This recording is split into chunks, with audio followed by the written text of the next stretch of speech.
윤석열 검찰총장이 정직 2개월 징계 취소를 요구하는 행정소송과 집행정지를 신청합니다. 대통령 상대 소송이 맞다고 했습니다. 청와대가 윤 총장에 대한 징계안을 제기한 뒤 대통령은 재량이 없다고 해 논란입니다. 향후 직권남용 등 법적 책임을 최소화하려는 의도라는 해석이 나옵니다. 코로나 하루 사망자가 22명으로 역대 최고로 집계됐습니다. 서울에선 60대 확진자가 병상 대기 중 사망해 의료체계 붕괴가 현실화했다는 지적입니다. 오건원 전 부산시장의 강제추행 혐의를 수사해온 검찰이 3개 혐의를 추가해 영장을 청구한 것으로 파악됐습니다. 검찰은 또 다른 성추행 의혹 등을 수사한 것으로 알려졌습니다. 회식 뒤 술에 만찬 운전자가 추돌 사고를 내 경차 운전자가 숨졌습니다. 정부가 내년 경제 성장률을 3.2%로 제시했습니다. 거리두기 3단계 격상이 눈앞으로 다가온 상황이지만 이 가능성은 고려하지 않았다고 했습니다. 유엔이 대북전단 살포 금지법에 대해 인권 표준 도전이라며 강한 비판을 내놨습니다. 반면 강경화 외교장관은 한국의 적경지 상황을 고려하면 표현의 자유도 일부 제한될 수 있다고 했습니다.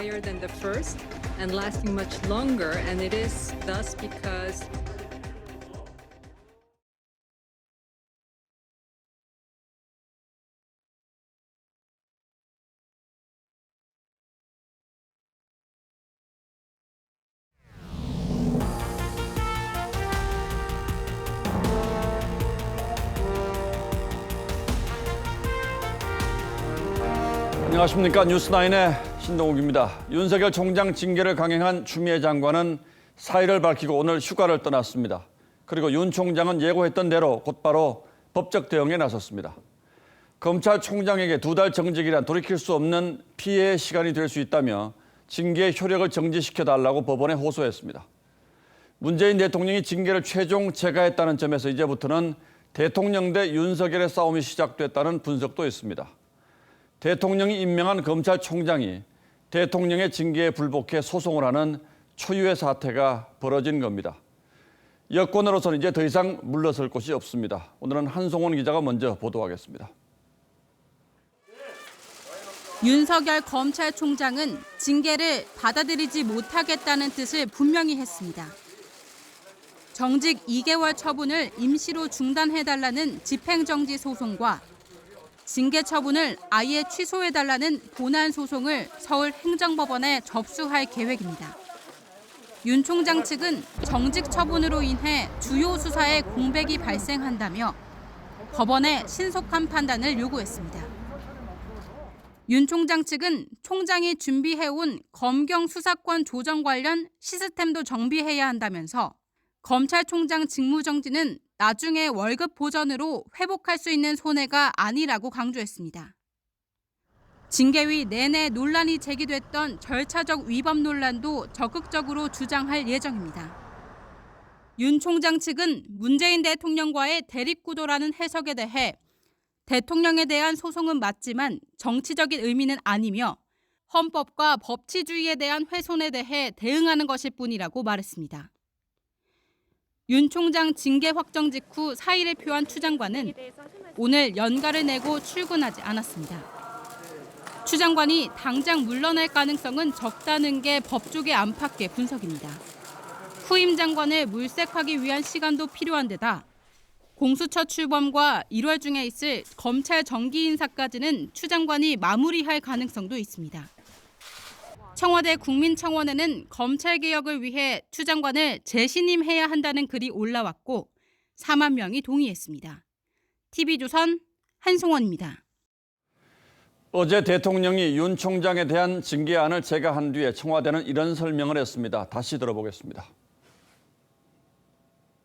법무부 장관이 징계 제청을 하면 대통령은 재량 없이 징계안을 그대로 제거하고 집행하게 됩니다. 예, 들으신 그대로 대통령은 재량 없이 그대로 제거한 것이다. 즉 이번 징계는 대통령의 뜻이 아니라 추미애 장관이 결정한 것이란 점을 강조했습니다. 어쨌든 최종 결정은 대통령이 했는데 왜 굳이 이런 설명을 붙였을까요? 황정민 기자가 설명하겠습니다. 검사징계법 23조엔 검사 징계의 집행은 법무부 장관 제청으로 대통령이 한다고 돼 있지만 대통령이 제청된 징계안을 그대로 집행해야 한다는 규정은 없습니다. 그래서 청와대 논리대로면 총리의 제청을 받아 임명하는 장관 인사에도 대통령은 재량권을 발휘할 수 없다는 반론이 나옵니다. 인사, 징계에 대한 최종 결정은 당연히 대통령이 가지고 있는 권한이고 마지막으로 바로잡을 수 있는 기회가 얼마든지 있으니까. 청와대가 법조문을 의도적으로 좁게 해석했다는 건데 이번 사건의 정치적 책임이 추 장관에 있다는 걸 우회적으로 강조하면서 향후 직권남용 등 법적 책임도 최소화하려는 의도로 보입니다. 또 청와대는 윤 총장이 제기한 소송에 대해서도 소송의 피고는 대통령이 아닌 법무장관이라며 입장을 낼 필요가 없다고 했습니다. 향후 진행될 쟁송 과정과도 거리를 두겠다는 뜻입니다. 하지만 문 대통령이 이용구 차관을 임명하며 사실상 징계에 힘을 실어준 만큼 이번 사태에 대한 청와대 책임론은 쉽게 가라앉지 않을 전망입니다. TV조선 황정민입니다. 법적 논쟁과는 별도로 이제 정치적 국면은 윤 총장 사퇴 압박 국면으로 가고 있습니다. 여당의 논리는 추미애 장관도 사퇴했으니 윤 총장도 물러나라는 겁니다. 하지만 윤 총장 측이 곧바로 법적 대응에 나선 걸 보면 사퇴할 명분도 실익도 이제는 없다고 판단하는 듯합니다. 야당은 여당의 물귀신 작전을 멈추라고 비판했습니다. 정치권의 공방은 이태희 기자가 취재했습니다. 민주당은 추미애 장관이 검찰개혁의 성과를 냈다면서 사의 표명을 결단으로 평가했습니다. 검찰개혁에 대해서 아주 강력하게 추진해 주셨는데 결단에 대해서 경의를 표합니다. 그러면서 윤석열 총장이 물러날 차례라고 압박했습니다. 대통령과 싸움을 계속 할 거냐, 이 점에 대해서 윤석열 총장이 선택해야 할 문제라고 봅니다. 그런 식의 모습을 이후에 그런 식의 모습을 보이는 거는 도리어 좀 찌질해 보일 수도 있다고 봐요. 윤 총장이 징계 취소 소송을 내는 데 대해선 대통령에 대한 전쟁 선포, 분풀이식 소송이라고도 했습니다. 야당은 문 대통령이 법적 책임을 피하기 위해 추 장관을 이용했다고 비판했습니다. 법적 책임으로부터도 좀 멀어진 것도 축하드립니다. 손에 피 묻히지 않고 우리 윤석열 검찰총장을 잘 제압했습니다. 재량이 없다는 핑계를 대며 추미애 장관 뒤에 숨어 있습니다. 참 비겁합니다. 진중권 전 교수는 추 장관이 토사구팽 당한 것이라며 토끼는 안 죽고 개만 죽게 됐다고 지적했습니다. 야권에선 문 대통령이 징계안을 제거하면서 윤 총장과의 대결 구도가 만들어졌다는 평가도 나옵니다. TV조선 이태희입니다. 이로써 윤석열 총장은 취임 1년 반 만에 우리 총장님에서 아무 실권 없는 허수아비 총장으로 전락했습니다. 그리고 앞으로 기나긴 법정 다툼을 벌여야 할지도 모르게 됐습니다. 문재인 대통령은 윤 총장에게 임명장을 주면서 살아있는 권력도 마음껏 수사하라고 했지만 결국 그 말이 윤 총장의 운명을 가른 셈이 됐습니다. 오늘의 포커스는 문재인 대통령과 윤석열 총장의 애정의 관계에 맞춰보겠습니다. 윤석열 검사가 2017년 5월 서울중앙지검장에 전격 발탁되자 서울중앙지검 검사장 윤석열 현 대전고검 검사 기자석에서는 탄성이 흘러나왔습니다. 대통령 취임 열흘 만에 나온 파격 인사. 검사 윤석열에 대한 전폭 신뢰의 시작이었죠. 확실하게 해낼 수 있는 책임자라고 그렇게 판단했습니다. 2019년 검찰총장직을 맡길 때는 우리 총장님이라고 불렀고, 우리 이제 윤 총장님은 이 권력형 비리에 대해서 정말 권력에 휘둘리지 않고 환담 내내 분위기는 화기애애했습니다. 하지만 이 관계, 조국 전 장관 가족 비리에 대한 검찰 수사와 함께 사실상 끝났습니다. 조 전 장관 사퇴 당일 서운함을 감추지 않던 대통령. 조국 법무부 장관과 윤석열 검찰총장의 환상적인 조합에 의한 검찰 개혁을 희망했습니다. 꿈 같은 희망이 되고 말았습니다. 한 달 뒤 악수는 나눴지만 신뢰를 거두는 듯한 말을 했죠. 윤석열 총장이 아닌 다른 어느 누가 총장이 되더라도 흔들리지 않는 공정한 반부패 시스템을 만들어 사퇴 압력 속에도 정권 핵심을 겨냥한 수사를 이어가던 윤 총장. 여러분의 정당한 소신을 끝까지 지켜드리겠습니다. 하지만 대통령은 뼈 있는 말을 남겼습니다. 어떤 사건에 대해서 선택적으로 열심히 수사하고 어떤 사건은 제대로 수사하지 않는다면 그것은 수사의 공정성에 오히려 국민들로부터 신뢰를 잃게 될 것입니다. 지난 1월 추미애 법무부 장관 취임 뒤 검찰 지휘권을 두고 벌어졌던 갈등은 장관의 말을 겸허히 들으면 좋게 지나갈 일을 수사 지휘 배제로 이어졌고 특정 사건에서 총장을 배제할 수 있는 권한이 과연 있냐? 정직 2개월이라는 사상 초유의 검찰총장 징계안 앞에서 문 대통령은 재량권 없음을 말했습니다. 우리 총장님이 식물총장이 되기까지 뭐가 달라진 건지. 뉴스라인 포커스였습니다. 그렇다면 윤석열 총장에게 정직 2달이라는 징계를 내린 징계위의 논리는 어떤 것이었을까요? 저희 취재진이 징계위가 내놓은 문서를 자세히 뜯어봤습니다. 그중에 가장 눈에 띈 대목은 해임도 가능했지만 검찰총장이 임기제 공직자라는 점을 고려해 정직 처분에 그쳤다고 설명한 점입니다. 그렇다면 해임이 가능하다고 할 정도의 이유는 뭐였는지 김태훈 기자가 설명해드리겠습니다. 윤석열 총장에 대한 징계위의 심의 의결 요지서입니다. 징계 사유는 판사 문건 작성 및 배포, 채널A 사건에 대한 감찰 및 수사 방해, 그리고 정치적 품위 위반입니다. 징계위는 3가지 사유 모두가 정직 이상에 해당해 해임이 가능하지만 검찰총장 임기제 취지에 맞춰 정직 2개월로 결정했다고 했습니다. 징계위는 판사 문건의 경우 해당 재판부에 나쁜 여론을 만들어 재판부를 비방할 목적이 있다고 했고, 한동훈 검사장이 연루 의혹을 받은 채널A 사건에서 윤 총장이 적극적으로 사건에서 빠지지 않은 점이 중대한 징계 이유라고 했습니다. 윤 총장이 언론의 차기 대선 후보 지지도에서 1위로 나온 적도 있는데 공개적이고 분명하게 정치 불참 의사를 밝히지 않는 점도 중징계 사안이라고 했습니다.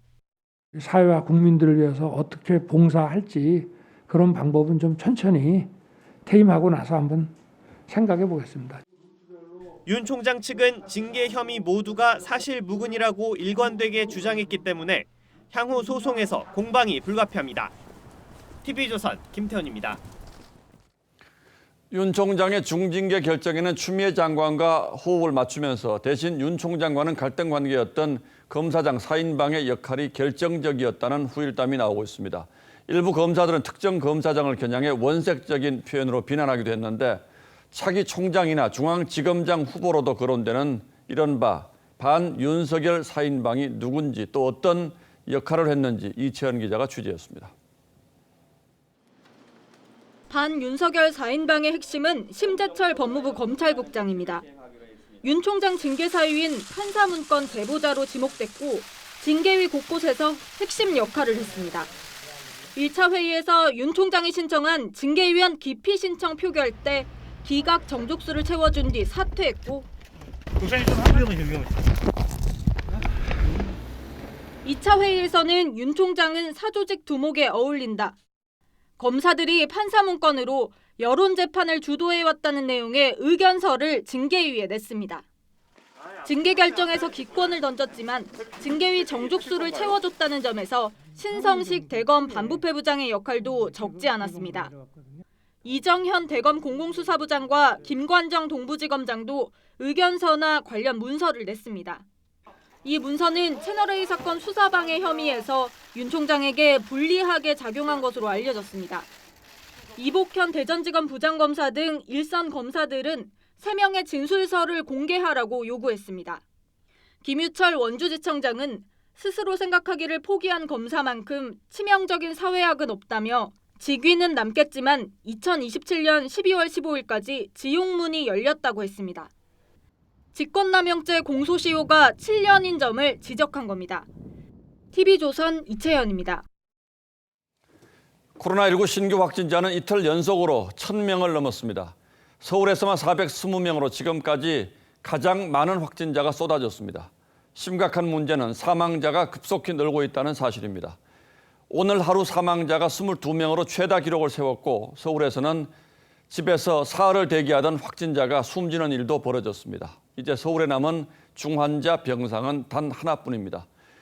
코로나 뉴스는 신유만 기자의 보도로 시작하겠습니다. 숨진 60대 남성 A씨는 지난 12일 확진 판정을 받았습니다. 무증상 확진자로 분류돼 집에서 병상 배정을 기다리다 병세가 갑자기 악화되면서 지난 15일 새벽 숨졌습니다. 서울에서 병상 대기를 하다 숨진 건 이번이 처음입니다. 저희는 119로 신고를 한 거예요. 연락이 안 된다. 119에서 출동을 해가지고 자택으로 출동해서 사망을 확인을 한 이런 사건입니다. A씨는 숨지기 하루 전인 지난 14일 병상 대기 확진자를 담당하는 동대문구 보건소 직원에게 피 가래가 나오고 두통과 어지럼증이 있다고 호소했습니다. 동대문구는 서울시에 2차례 긴급 병상 배정을 요청했지만 소용이 없었다고 해명했습니다. 병상비를 빨리 좀 해달라고 요청을 했대요. 근데 전화를 안 받는데 전화 통화가 힘들대요, 거기가. 병상 요청 당시 서울에는 중증 환자 병상 2개가 남아 있었지만 무증상자로 분류돼 있었던 A씨는 병상 배정 우선순위에서 밀렸습니다. 서울시는 이번 주 안에 중증 환자 전담 치료 병상 2개를 확보하고 앞으로 6개 상급 종합병원에 총 18개 병상을 점차 확보해 나가겠다고 밝혔습니다. 하지만 서울의 확진자 수가 빠르게 늘어나면서 병상 부족으로 인한 안타까운 일이 또 벌어지지 않을지 우려가 커지고 있습니다. TV조선 신유만입니다. 사망자가 늘어나는 건 중증 기저질환자가 많은 요양병원, 요양원에서 집단 감염이 폭증하고 있기 때문입니다. 이달 들어서만 요양시설 관련 확진자가 5배 넘게 늘었는데 숨진 뒤에서야 감염이 확인되는 일까지 벌어지고 있습니다. 보도에 서영일 기자입니다. 서울 구로의 한 요양병원. 출입구는 굳게 닫혔고 입구엔 직접 주지 못한 짐만 놓였습니다. 지난 15일 첫 확진자 발생 이후 접촉자 700여 명을 검사한 결과 현재까지 20명이 추가로 확진됐습니다. 식당은 칸막이가 없고 좌석 간격이 좁은 것으로 확인되었으며 공동 이용 공간에서 직원과 거동 가능한 환자들의 동선이 겹치고 또 울산 요양병원에서 20명, 경기도 고양 요양병원에서 6명이 추가 감염됐습니다. 최근 2주간 발생한 요양병원 등의 요양시설 관련 확진자는 그전 2주에 비해 5배 넘게 폭증했습니다. 확산세가 빠르다 보니 김제 요양원에서는 입소자가 숨진 뒤에 감염된 사실이 뒤늦게 확인됐습니다. 시신을 이제 장례식장에 안치한 이후에 이 요양원 내에 코로나 환자가 발생했다라는 사실이 60대 이상의 고령자가 많은 취약시설이 잇따라 뚫리면서 위중증 환자와 사망자는 더욱 늘어날 것이란 우려가 커지고 있습니다. TV조선 서영일입니다. 언뜻 안전하게 느껴지는 스키장도 위태롭습니다. 강원도 평창의 스키장발 확진자가 오늘도 6명 추가돼서 모두 17명으로 늘었습니다. 이에 따라 강원도가 오늘부터 모든 스키장 직원 전수조사에 들어가겠다고 밝혔지만 지자체들이 반발하고 있습니다. 그 이유는 이성훈 기자가 전하겠습니다. 스키장 슬로프는 텅 비었고 리프트는 멈춰섰습니다. 이 스키장에서 오늘 확진자 6명이 나왔습니다. 지난 13일 이후 누적 확진자는 17명으로 늘었습니다. 코로나 확진자가 나온 스키장은 이틀째 운영이 중단됐습니다. 스키장을 통한 연쇄 감염이 확산되자 강원도는 어제 도내 9개 스키장에 종사자 전수조사에 들어가겠다고 선언했습니다. 시군에서 어떻게 전수검사를 언제 할지 지금 계획서를 제출하면 그걸로 저희가 예산 지원을 하겠다는 내용이에요. 하지만 일선 지자체는 현실성이 없다며 반발합니다. 스키장 한 곳에 직원만 최대 5,000명이 넘기도 해 지자체 인력으로는 감당하기 어렵다는 겁니다. 또 확진자가 발생하지 않는 상황에서 전수조사를 할 경우 다른 방역 업무에도 차질을 우려합니다. 5,900명 정도 되기 때문에 전수조사는 계획이 없는 걸로. 이분들을 전수조사를 하게 되면 저희가 다른 건 아무것도 못하게 된대요. 강원도의 경우 연초 해맞이 관광객이 몰리는 것도 걱정거리입니다. 동해안 일부 숙박업소의 예약률이 90%를 넘는 상황. 동해안 지자체들은 해맞이 관광객이 20만 명에 이를 것으로 보고 방역 대책을 서두르고 있습니다. TV조선 이승훈입니다. 예, 앞서 보신 전반적인 상황과 방역 당국의 판단을 종합해 보면 당분간 획기적으로 확진자 수가 떨어질 가능성은 별로 없어 보입니다. 이 상태만 유지해도 다행이죠. 문제는 이대로 버틸 것인가 아니면 거리 두기를 3단계로 올릴 것인가 하는 데 있습니다. 전문가들은 3단계 이상이라도 해야 한다고 주장하는데 정부는 여전히 머뭇거리고 있습니다. 지금부터 그 이유를 따져보겠습니다. 자, 윤설기 기자. 네. 3단계로 가기 위한 기준은 이미 충족이 됐습니까? 네, 이 3단계, 거리두기 최고 단계인 3단계 격상의 첫 번째 기준은 일주일 평균 하루 국내 발생 확진자가 800에서 1000명을 넘는 건데요. 예. 이 수치가 오늘로 882명입니다. 그렇다고 바로 격상을 하진 않고 이 중증 환자 병상 수용 능력 같은 다른 7가지 지표들도 종합적으로 판단을 하는데요. 그 결과 현재 의료 체계로 2.5단계 유지가 괜찮다는 게 방역당국의 결론이죠. 하지만 반론도 큽니다. 중환자 치료 병상이 사실 몇 개 없잖아요. 1000명대가 다음 주에도 계속 나온다 그러면 의료 체계가 감당할 수 있을지. 자, 또 하나의 문제가 이 사망자도 지금 갑자기 크게 늘어서 오늘 20명을 넘었는데 그래도 2.5단계로 가능하다 이렇게 보는 근거는 뭡니까? 네, 거리두기 강화가 그 효과를 나타내고 있다고 방역당국은 분석하고 있는데요. 보시다시피 최근 한 달간 거리두기를 2.5단계까지 격상하자 이 수도권의 주말 이동량이 23% 줄고 지인 모임을 통한 감염 또한 절반 가까이 줄었다는 거죠. 크리스마스도 있고 앞으로 잘 지켜줄지. 재생산 수는 1.6 정도 저희 연구에서는 나오거든요. 굉장히 높은 거예요. 자, 어쨌든 뭐 전문가들은 상당히 부정적으로 보는 것 같은데 만약 3단계가 된다면 우리 일상은 어떻게 달라집니까? 네, 현재 2.5단계 조치에 더해서 식당은 8제곱미터당 1명, 학교는 전면 원격 수업, 직장은 필수 인력의 재택근무가 원칙입니다. 영화관, PC방, 미용실, 백화점, 놀이공원은 집합 금지, 즉 영업이 중단이 되는데요. 여기에는 결혼식장도 포함이 되죠. 그나마 장례식장은 가족 참석만 허용이 됩니다. 자, 이렇게 되면 경제적 파장이 워낙 크기 때문에 정부도 3단계 격상을 머뭇거리고 있는 것 같은데 그래도 우리 지금 백신도 없고 결국은 상황이 더 악화되면 3단계로 가야 하지 않겠습니까? 네, 그래서 정부도 3단계만은 피하기 위해서 이른바 2.5단계 플러스 알파 조치들을 잇따라 내놓았죠. 하지만 이젠 현실을 냉정하게 직시할 때란 목소리도 큽니다. 옛날처럼 300명, 200명 읽어주는 거는 어려워요. 앞으로는 안 된다고. 근데 이도 저도 잘 못하고 영향이 안 되고 능력이 없으면 3단계로 그냥. 예, 아마 이번 주말이 3단계 격상의 가장 큰 고비가 될 것 같은데 정말 조마조마하군요. 그렇습니다. 이번에 또 실기했다 이런 얘기는 나오지 않길 바라겠습니다. 네. 예, 윤슬기 기자 잘 들었습니다.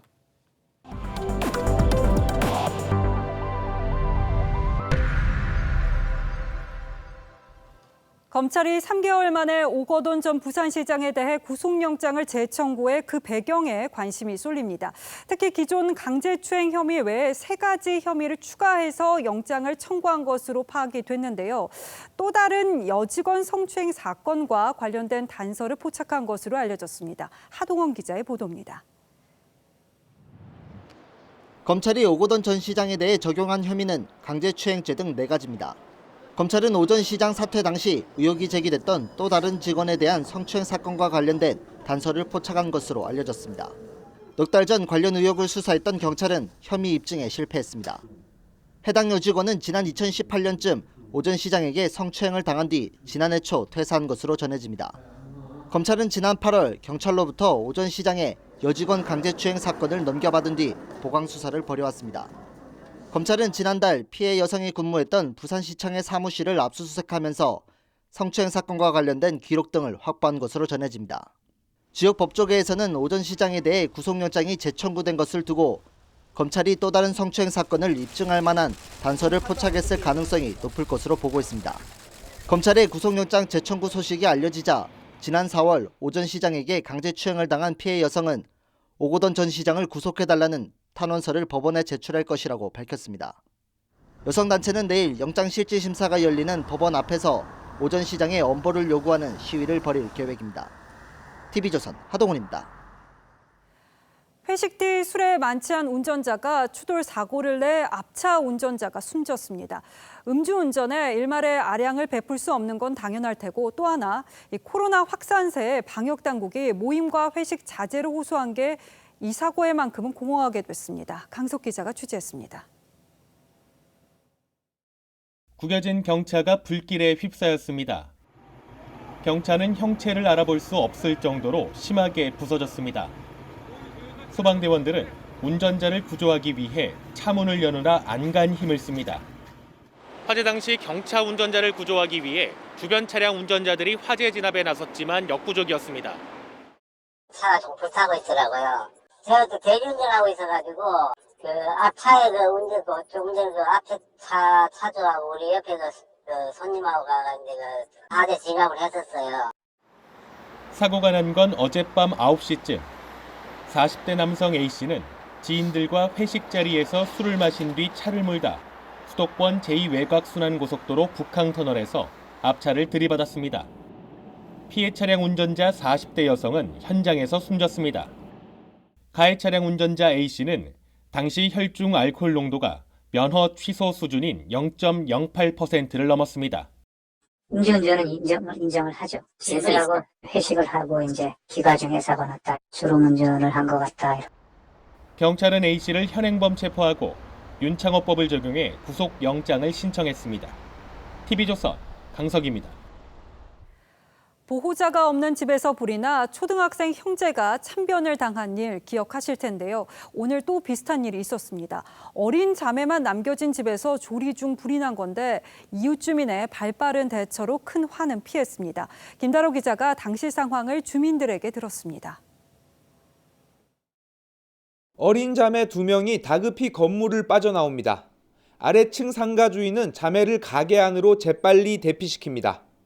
곧이어 도착한 소방관들이 아이들을 안고 구급차로 옮깁니다. 주민들이 불이 난 집에서 7살과 10살 자매를 대피시킨 겁니다. 불은 어제 낮 3시쯤 어린 자매끼리 음식을 조리하던 중 일어났습니다. 당시 부모는 외출 중이었습니다. 아이 2명이서 이제 집에 남아서 요리를 하고 있는 상황이었는데 식용유에 갑자기 불이 붙어서 당황한 아이들이 물을 부어서 화재가 이제 커지게 된. 불이 커지면서 건물 안에 화재가 발생했다는 경보가 울렸습니다. 화재 경보음을 들은 이웃 주민들이 달려와 어린 자매들을 대피시키고 불도 껐습니다. 옆집에 사는 이웃 주민은 집에 있던 소화기를 갖고 달려왔습니다. 사이렌 소리가 아니고 사람 말소리로 알려주니까 그거를 제가 듣고 화재라는 거가 불길이 작더라고요. 그래서 소화기로 진압을 할 수 있겠다 싶어서. 제대로 갖춰진 소방시설과 이웃 주민들의 용기 있는 대처가 참극을 막았습니다. TV조선 김다로입니다. 코로나 확산세가 일부 수도권 대학생을 난감케 하고 있습니다. 이 수도권 내 병상 소진이 빠르게 진행되면서 서울시와 경기도는 대학 기숙사를 활용하는 방안을 추진하고 있죠. 그런 이유로 학생들이 기숙사에서 쫓겨나다시피 나와서 이 엄동설 안에 갈 곳을 찾지 못하고 있는 건데요. 그 실정을 송민선 기자가 취재했습니다. 오늘 마지막 기말고사 시험을 치른 경기대 3학년 이소혁 씨. 집안이 이사하는 집 마냥 어수선합니다. 그도 그럴 것이 어제 학교 기숙사에서 쫓겨나듯 나왔기 때문입니다. 기숙사가 생활치료센터로 쓰이게 되면서 갑자기 방을 빼게 된 건데 당장 갈 곳이 없다 보니 친구 집에 얹혔습니다. 이게 뭐야 다? 이게 다 기숙사에서 갖고 온 물건들입니다. 너무 많으니까 이게 공간이 너무 많이 차지해서 그냥 밖에다가 잠시나마. 학생들은 아무리 비상 상황이라지만 제대로 된 사전 협의조차 없었던 게 불만입니다. 보강이나 시험이 아직 안 끝난 학생들도 있거든요. 근데 이제 그런 부분들에 집중을 해도 지금 모자란 상황에 갑자기 짐을 싸야 되고. 서울시립대 학생들도 기숙사의 짐을 하나둘 빼고 있습니다. 아예 일찌감치 고향으로 내려가는 학생도 있습니다. 그러면 어디까지 내려가세요? 저는 경주까지. 전환되는 게 있으니까 그냥 가끔 미리 가는 게 낫지 않을까 싶어서. 서울시는 시립대 등 8개 대학과 기숙사를 생활치료센터로 활용하는 방안을 협의하고 있습니다. TV조선 송미선입니다. 정부가 내년 우리 경제 성장률을 3.2%로 전망했습니다. 국내외 연구기관 발표보다 낙관적인데 실제로 정부는 코로나 상황이 악화되지 않는다는 시나리오를 바탕으로 내놓은 전망이라는 입장입니다. 그래서 지나친 장밋빛 전망 아니냐는 비판이 나오는데 송명철 기자가 보도합니다. 정부가 제시한 올해 경제 성장률은 마이너스 1.1%. IMF 외환위기 이후 22년 만에 역성장입니다. 하지만 내년에는 백신 공급과 세계 경제 회복으로 3.2% 성장할 것으로 전망했습니다. 종합적인 여러 가지 자료와 분석을 토대로 할 때 3.2%를 제시한 것이 적절하다고 그렇게 판단이 됩니다. OECD 등 국내외 기관이 내놓은 전망치보다 높은 수치입니다. 문제는 사회적 거리두기 3단계 격상 가능성은 반영하지 않았고 4,400만 명분 백신 구입이라는 정부 계획에 차질 없는 진행을 전제로 했다는 점입니다. 코로나19 확산세가 어떻게 전개되느냐, 또 언제 진정되느냐, 거기에 어떤 상당 부분 영향을 받게 돼 있습니다. 정부는 내년에 올해보다 신용카드를 더 쓰면 최대 100만 원까지 추가 공제하기로 했는데 유동적인 코로나 상황에서 소비 진작이 적절할지를 두고도 의문이 제기됩니다. 개소세 인하와 고효율 가전 구입 시 환급 등은 기존 대책의 재탕이란 지적이 나옵니다. 개소세 인하란다든지 카드 공제 이런 부분들은 늘상 해왔던 거고요. 그거 가지고 특별한 효과가 더 있을 것 같지는 않네요. 또 국제 관광 비행과 대규모 세일 행사 등도 방역 안정이 전제여서 실효성에 의문이 있다는 분석입니다. TV조선 송병철입니다. 전국 대부분 지역이 부동산 규제 사정권에 들어가게 됐습니다. 이 대구 등 광역시는 물론이고 파주와 논산 같은 중소도시에서까지 집값 급등세가 나타나자 이 지역을 포함한 37곳을 규제 지역으로 묶은 건데요. 풍선 효과에 대응하겠다는 대책이지만 집값 다 오르고 규제한다는 뒷북 논란은 피할 수 없어 보입니다. 지선호 기자입니다. 경기도 파주시 운정역 근처의 한 아파트 단지입니다. 지난달 말 전용 84제곱미터형이 한 달 만에 1억 원 오른 5억 원에 거래됐습니다. GTX역이 예정된 지역은 비슷한 크기가 9억 원을 넘었습니다. 제일 많이 오른 거는 그 GTX역 주변이 정말 저희가 생각해도 깜짝 놀랄 정도로 오른 건 맞아요. 서울 전세난에 지친 실수요에 투자 수요까지 몰리면서 단기간에 가격을 끌어올린 겁니다. 파주시의 아파트값은 김포가 규제 지역으로 지정된 이후 상승폭이 더 커져 4주 연속 1% 넘는 상승률을 기록했습니다. 지방광역시도 상황은 비슷합니다. 대구 수성구가 규제 지역으로 묶이자 인근 경산시가 들썩이고 있습니다. 묶이고 서울 보면 투자자들이 지금 많이 사지 않나 싶어요. 서울, 세종시 이런 분들 많이 와서 구매해달라고 얘기를 하시죠. 이렇게 풍선 효과가 반복되자 국토교통부는 오늘 36곳을 조정 대상 지역으로 지정했습니다. 경기도 파주와 부산, 울산 등은 물론 논산, 공주, 여수, 광양, 순천 등 전국 곳곳의 중소도시까지 대거 포함됐습니다. 창원 의창구는 투기 과열지구로 지정됐습니다. 국토부는 내년 3월까지 고강도 현장 단속에 나선다는 방침이지만 한동안 침체를 겪던 제주도마저 집값이 들썩이면서 뒷북 대책 논란은 이어질 전망입니다. TV조선 지선호입니다.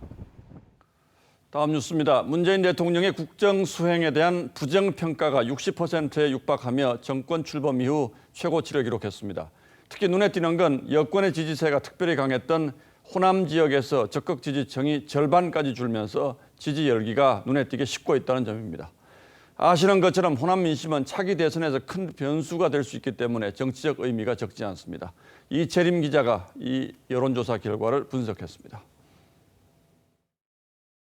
이번 주 여론조사에서 문 대통령의 국정수행 긍정평가는 38.2%, 부정평가는 59.1%였습니다. 지지정당이 없는 무당층에서 부정평가가 지난주보다 12.8%포인트 올랐습니다. 특히 호남에서 매우 잘한다는 적극 지지층이 28.2%로 한 주 만에 10.2%포인트 떨어졌습니다. 지난 4월 총선 직후 53.1%였던 호남 지역 지지율이 절반 가까이 떨어진 겁니다. 전체 긍정평가도 51.2%로 줄었습니다. 여권에선 공수처 출범 등이 미뤄진 게 지지층을 등 돌리게 만들었다고 분석했지만 실제로는 조국 사태와 부동산 정책 실패에 호남 민심도 같은 반응을 보였습니다.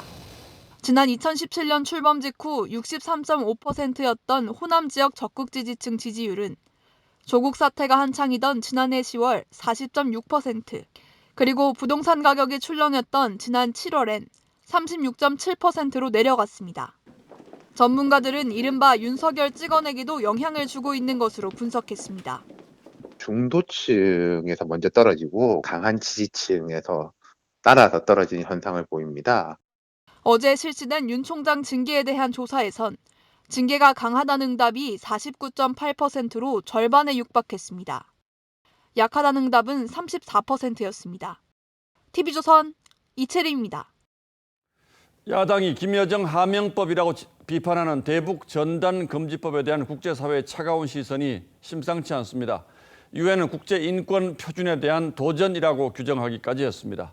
표현의 자유를 지나치게 억압하는 법이란 비판인데 강경화 외교장관은 CNN과의 인터뷰에서 표현의 자유도 제한이 가능하다고 했습니다. 유엔이 잘못 판단한 것인지 아니면 강 장관의 인식이 국제 표준에 미치지 못하는 것인지 이 발언 또한 논란이 적지 않습니다. 조덕현 기자가 보도하겠습니다. 토마스 킨타나 유엔 북한 인권 특별 보고관이 문제 삼은 건 대북 전단 금지법의 징역형 처벌 조항입니다.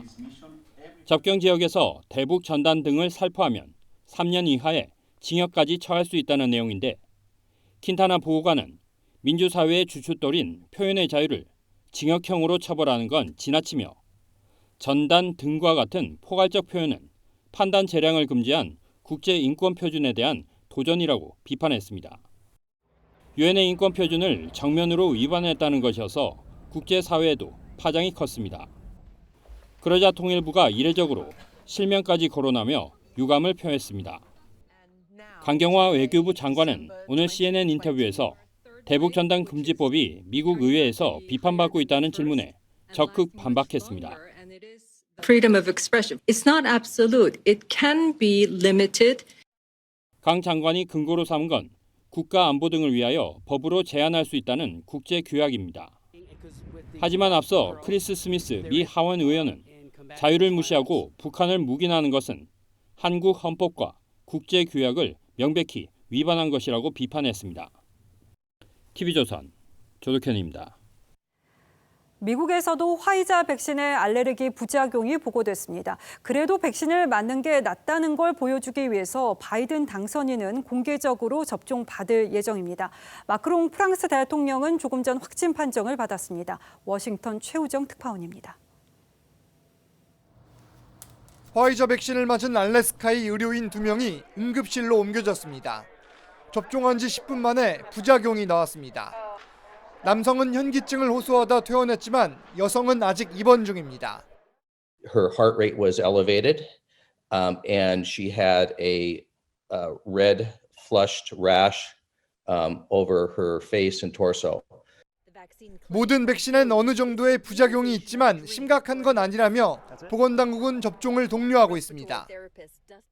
So far, this is the only case in the United States. That doesn't mean there won't be more cases. 영하 70도 안팎으로 유지해야 하는 운송상자의 온도가 영하 92도까지 낮아져 반품되는 일도 생겼습니다. 하지만 화이자는 다음 주 예정대로 100만 명분의 백신을 추가로 배송한다고 밝혔습니다. 바이든 당선인은 백신이 안전하다는 걸 보여주기 위해 다음 주에 공개적으로 접종받기로 했습니다. 조금 전에 에마뉘엘 마크롱 프랑스 대통령이 확진 판정을 받았습니다. 마크롱은 의심 증상이 나타나 검사를 받았다며 당분간 자가격리를 하면서 업무를 볼 거라고 밝혔습니다. 워싱턴에서 TV조선 최우정입니다. 미국 동부에 강력한 눈보라가 휘몰아쳐서 뉴욕 등이 사실상 봉쇄됐습니다. 코로나 진료소도 멈춰섰습니다. 성민혁 기자입니다. 눈에 갇힌 마을. 전조등을 켜보지만 최대 시속 87km의 바람을 동반한 눈보라가 시야를 가립니다. Last year we didn't have too much, so I guess this year we're going to pay for it. 50cm 이상의 눈이 예보돼 뉴욕시는 제설 차량 2,000대를 준비했습니다. Please stay off the roads tonight. Heed public messaging. Our plows need a lot of space to do their job. 뉴욕시는 코로나 진료소도 일시 폐쇄했습니다. 예정대로 하는 건 백신 접종뿐입니다. We expect to keep getting the deliveries and keep being able to turn around and get people vaccinated. 뉴저지주는 비상 사태를 선포했습니다. This will be a statewide weather event, and every county is currently under either a watch or a warning of some sort. 차량이 눈에 파묻혔습니다. 톨게이트 요금소는 폐쇄됐고 고속도로 위에는 차량 200여 대가 오도 가도 못하고 있습니다.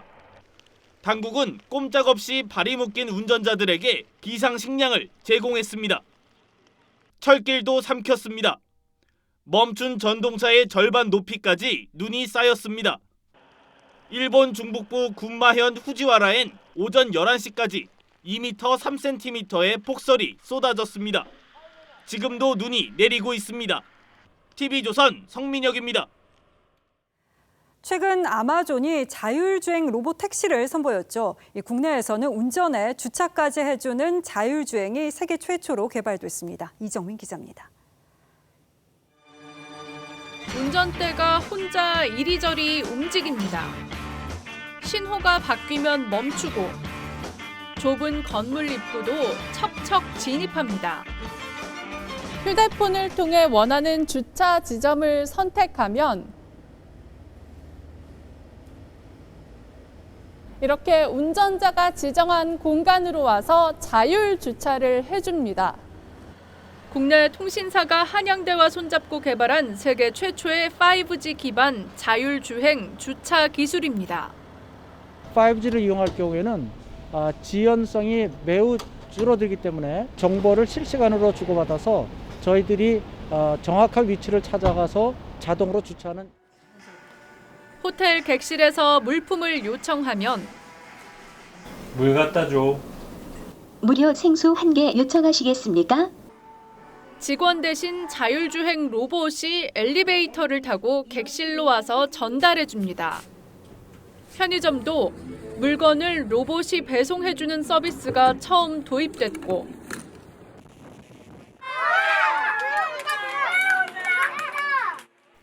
도서 산간 지역에 자율 배송이 가능한 드론도 올해 첫 선을 보였습니다. 전부 자율주행 기술이 도입된 겁니다. 세계 자율주행차 시장은 매년 40%씩 성장해 6년 안에 600조 원 규모로 성장할 전망입니다. 코로나가 확산시킨 언택트 문화가 생활 속 자율주행 기술 발전을 가속화시키고 있습니다. TV조선 이정민입니다. 저희 뉴스D의 미스트롯 시즌2가 첫 손을 보입니다. 이번에는 또 어떤 쟁쟁한 후보가 화려한 무대를 펼칠지 최윤정 기자가 전합니다. 지난해 트로트 열풍의 시작이었던 미스트롯. 트로트 전성기를 이끌 차세대 트로트 여제를 탄생시키기 위한 미스트롯2가 오늘 밤 10시에 첫 방송됩니다. 2만여 명의 지원자 가운데 최종 합격된 112팀 121명이 참가하는데 배우와 아이돌 등 이름이 알려진 출연진 외에도 실력파 무명 가수 등 다양한 신인들이 다채로운 무대를 선보일 예정입니다. MC는 지난 시즌과 마찬가지로 김성주가 맡고 장윤정, 조영수 등 기존 심사위원회, 실력파 보컬 가수 박선주가 참가해 더욱 깐깐한 심사를 예고했습니다. 이명웅 등 미스터트롯 6인도 마스터로 심사에 참여해 기대를 모으고 있습니다. 그분들을 응원하는 마음으로 오늘 이 자리에 앉았습니다.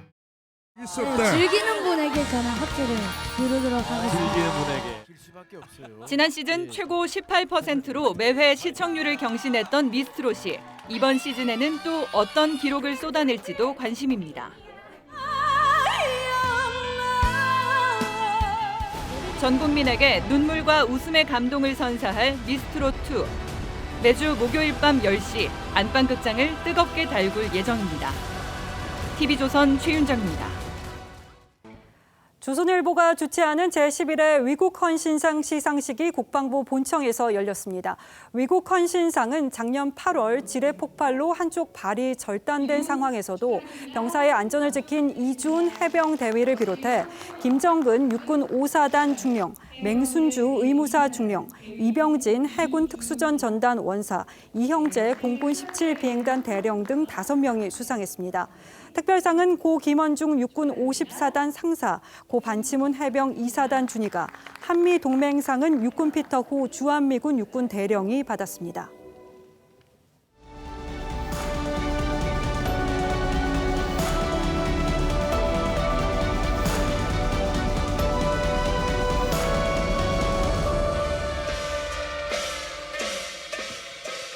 오늘은 처절하도록 아름다운 영화 패왕별희 한 장면 먼저 보시겠습니다. 중국 현대사의 격변을 넘나들던 두 경극 배우는 문화대혁명의 광풍에 쓰러집니다. 你当这是小人作乱，祸从天降，不是，不对。 문화혁명이 끝나고 정오의 피바람에 앞장섰던 마오쩌둥의 아내 장칭이 법정에 섰습니다. 사인방에게 마오의 과오를 덮어 씌우려 했던 재판은 그러나 장칭의 이 최후 진술로 어긋나 버립니다. 내가 한 모든 일은 마오가 시킨 것이었다. 시인이 칼끝으로 사과 한 조각을 찍어 입에 넣습니다. 그러자 언니가 말립니다. 칼로 음식을 먹으면 가슴 아픈 일을 당한대. 시인은 생각합니다. 세상에는 칼로 무엇을 먹이는 사람 또한 있겠지. 그 또한 가슴 아픈 일을 당하겠지. 문재인 대통령이 어제 새벽에 결정된 윤석열 총장 징계를 저녁에 곧바로 재가했습니다. 당일에 이뤄진 그야말로 속전속결제였습니다. 말을 아끼며 뒤로 물러나 있던 대통령이 원하든 원하지 않든 이제 전면에 나선 형국입니다. 그러면서 대통령은 사의를 표명한 추미애 장관에게 임무를 완수해 줘서 특별히 감사하다고 했습니다. 추 장관의 역할은 이제 끝났다는 뜻으로 들립니다. 반면 윤 총장은 대통령이 제거한 징계에 법적으로 맞섰습니다. 청와대는 대통령 재량에 여지가 없었다며 거리를 두고 싶어 합니다만 어쨌든 이제 구도는 대통령 대 윤석열의 구도로 넘어가게 되었습니다. 하지만 추 장관의 전격적인 사의는 다소 뜻밖이었습니다. 추 장관은 그제 명시의 한 구절, 겨울은 강철로 된 무지개를 올렸습니다. 그러면서 새 봄을 대비해 단단히 겨울나기를 하겠다는 각오라고 썼습니다. 단단한 겨울나기를 준비하겠다던 추 장관이 그러나 어제는 또 다른 시를 인용하며 산산조각이 나더라도 공명정대한 세상을 꿈꿨다고 했습니다. 하루 사이에 강철 무지개에서 산산조각으로 바뀐 그 속마음이 잠옷 궁금해집니다. 추 장관은 자신의 처지를 토사구팽이라고 느낄까요? 아니면 영광스러운 퇴진이라고 받아들일까요? 지난 가을 옛 서울시청 글판에 걸린 공모 당선작입니다. 가을님이 보름달님을 좋아합니다. 우연하게도 가을 추자와 영어 문을 떠올리게 됩니다. 또 공교롭게도 이 글은 바로 어제 게시 기간을 마치고 내려졌습니다. 12월 17일 앵커의 시선은 가을 가고 겨울이었습니다.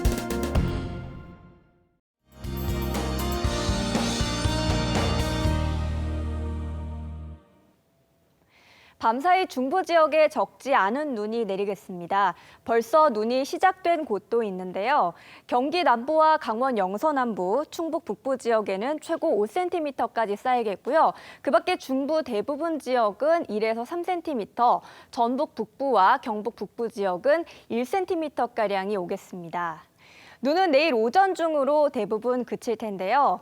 영하권의 날씨가 계속되면서 출근 시간대에 빙판길이 우려되고 있습니다. 안전운전은 물론이고요. 걸어서 출근하시는 분들도 미끄럼 사고 없도록 조심하셔야겠습니다. 낮 동안에는 영상권으로 오르는 곳이 많겠습니다. 내일 한낮 기온 서울이 0도, 광주 7도, 부산은 9도까지 오르겠습니다. 추위가 좀 누그러지나 싶으실 텐데요. 주말부터는 다시 기온이 뚝 떨어지겠습니다. 서울은 토요일 영하 10도까지 떨어지겠습니다. 날씨였습니다. 예, 12월 17일 목요일 뉴스9은 여기서 모두 마치겠습니다. 시청해주신 여러분 고맙습니다.